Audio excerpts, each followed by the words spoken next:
हाँ बच्चों, आज एक अच्छा टॉपिक है जो कि संधि विच्छेद। आप देखें बोर्ड में मतलब आपको 3 अंक दिलाते हैं, इसलिए ये टॉपिक बहुत महत्वपूर्ण है।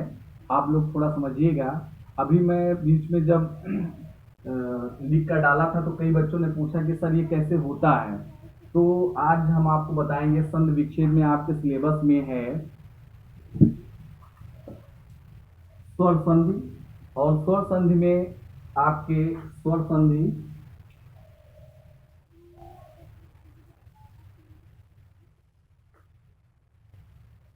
स्वर संधि जब दो परस्पर स्वर आपस में जुड़कर संधि का निर्माण करते हैं तो आपका स्वर संधि होता है। मतलब जब दो स्वर, जो आपका धन का निशान रहता है, आप ऐसे सरलता से समझिए, और उसके इधर भी और इधर भी दोनों तरफ जब स्वर होते हैं तो वो स्वर संधि हो जाता है।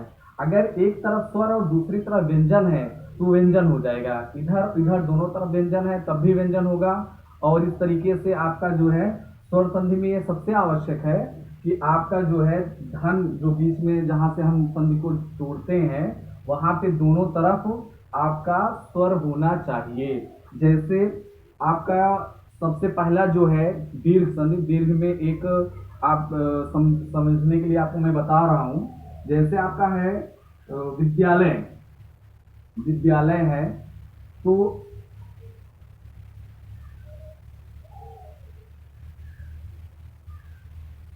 विद्यालय को हम जब तोड़ेंगे तो हम विद्या, इसमें विद्याधन आलय, ठीक है। तो आपका हो जाएगा विद्या, क्योंकि इसमें आपका बड़ा भी छिपा है। अब विद्या एक पूरा मतलब शब्द रखेंगे क्योंकि ये सार्थक शब्द होना चाहिए तोड़ने पर।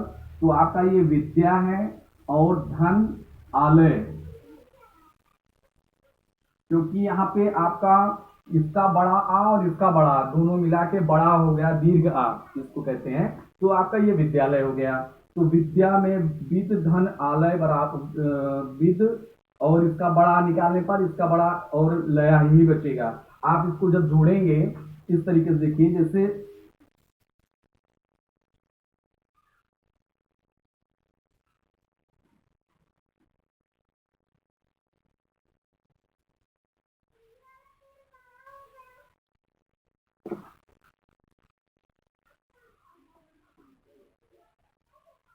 मैंने आपको कॉपी में करके बताया था इसे।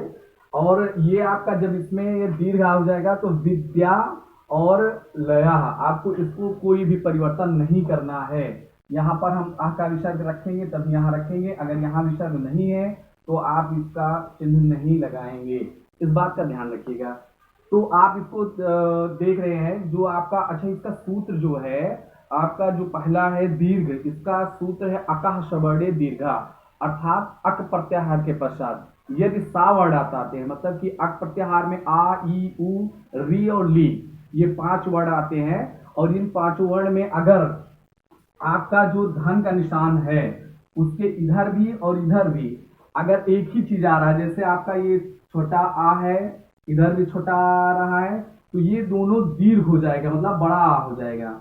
अगर इधर बड़ा आ रहा है इधर भी बड़ा आ रहा है तो दोनों भी बड़ा आ ही होगा। इसका पहला नियम, इधर बड़ा है इधर छोटा है तब भी बड़ा, मतलब इधर उधर दोनों तरफ सा बड़ा, चाहे ह्रस्व या दीर्घ आए, ह्रस्व या दीर्घ छोटी आए, ह्रस्व या दीर्घ बड़ी आए, ह्रस्व सॉरी छोटा ऊ आए, या फिर आपका री आए, जो भी आए आपको इन 5 वर्णों में से वो आपका दीर्घ ही होगा।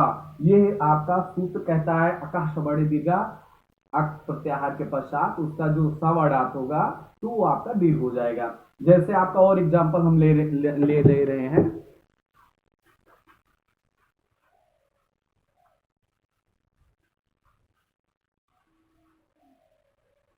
में दीर्घ आपका चल रहा है,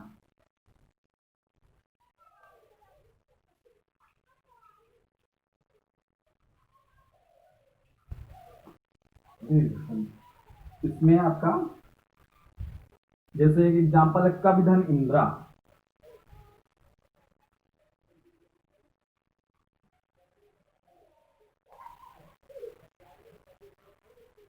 इंद्रा आपका एक शब्द है। कवि धन इंद्र। अब इसमें क्या करेंगे, का और वा आपका, इसमें छोटी ई निकाल लेंगे आपका, छोटी ई यदि हम निकाल लेते हैं और इसका छोटी ई निकाल लेंगे तो आपका ये दोनों छोटी छोटी मिलकर क्या हो जाएगा, बड़ी ई। तो आपका शेष क्या बच रहा है, कौ इधर बच गया, इसमें ये आपका अगर हलंत लगा मतलब आधा है, और इसमें आपका आधा न द इसको हम कोई भी परिवर्तन इतने का नहीं करते हैं। इसके बाद में क्या होगा, जब दो हम सब पूरा जोड़ेंगे तो क्या हो जाएगा आपका, का और वह चूंकि आधा है तो जब बड़ी ई की मात्रा लगाएंगे तो क्या हो जाएगा, वह पूरा हो जाएगा, क्योंकि स्वर जब भी व्यंजन के साथ जुड़ते हैं तो वो पूरा हो जाता है, और जितने भी व्यंजन होते हैं उसमें स्वर जब निकाल दिए जाते हैं तो वो आधे हो जाते हैं, मतलब वो उच्चरित नहीं होता है। फिर ये कवि धन, ये इधर का हम कोई भी छेड़छाड़ नहीं करते हैं, कोई परिवर्तन नहीं करते हैं, ऐसे ही रख देंगे कवींद्र। ठीक है, अब आप दीर्घ संधि के अंतर्गत समझ रहे हैं, कवि धन इंद्र, कौ और छोटी इसका निकाल लिया, और छोटी ये जो आपका चिन्ह है छोटी का, उसको हम छोटी लिख सकते हैं, और ये छोटी दोनों मिलाकर आपका बड़ी हो गया, और कौ में हम बड़ी लगा देंगे तो ये आपका पूरा हो जाएगा कवींद्र। इधर का कोई छेड़छाड़ नहीं करेंगे। और एक विशेष बात, आप लोग चाहें तो एक साइड में ऐसे लिख लीजिए कि आपका क्या क्या कैसे कैसे होगा, मतलब आकाश बड़े दीर्घ सूत्र में आपका छोटा छोटा आ आपका बड़ा हो जाएगा, छोटा छोटा जगह कम है इसलिए आपको बड़ा, छोटी ई आपकी बड़ी हो जाएगी, और तीसरा है आपका छोटा ऊ आपका बड़ा ऊ हो जाएगा, और फिर री और री दोनों मिलाकर आपका दीर्घ री हो जाएगा, और आपका ली धन री बराबर दीर्घ री हो जाएगा। एक बात विशेष ध्यान दीजिएगा आप लोग कि इसमें छोटी ई अगर यहाँ पर बड़ी ई भी हो सकता है, यहाँ पर भी बड़ी ई हो सकता है, मतलब ह्रस्व या दीर्घ ई कोई भी हो सकता है, चाहे इधर वह बड़ी ई ही होगा, अर्थात दीर्घ ई ही होगा, और छोटा ऊ बड़ा ऊ भी हो सकता है, इधर भी बड़ा ऊ हो सकता है, तब भी वो बड़ा ऊ ही होगा। नियम कहता है कि कह बड़े दीर्घ अक प्रत्याहार में आ ई उ री ली 5 वर्ण आते हैं, और इन 5 वर्ण का ह्रस्व या दीर्घ जो भी होगा वो आपका दीर्घ हो जाएगा। ठीक है, तो अब इसका आप लोग करिएगा, और एक आप दो एग्जाम्पल हम आपको करवा दे रहे हैं, और इसको फिर आप लोग खुद करेंगे, और फिर हमें विश्वास है कि आप लोग इसको अच्छे से करेंगे। एक बार आप ध्यान से देखेंगे तो हमने सारी चीजें आपको स्पष्ट कर दी हैं। जैसे आपका ये एक एग्जाम्पल है बधू धन उर्मी, बधू धन नहीं, उर्मी नहीं है, उत्सवा है, उत्सवा। तो इसको हम क्या करेंगे, ये बड़ा ऊ है छोटा ऊ है, दोनों मिलाकर क्या हो जाएगा आपका बड़ा ऊ और छोटा ऊ दोनों मिला के हो जाएगा बा धू, और ये दोनों जब बड़ा ऊ हो जाएगा तो फिर इतना आपका शेष बच रहा है, तो आप इसको लिख दीजिए ऐसे बधू सवा। ठीक है, एक आध एग्जाम्पल और आपको हम करवा दे रहे हैं, जैसे आपका है महाधन आशय,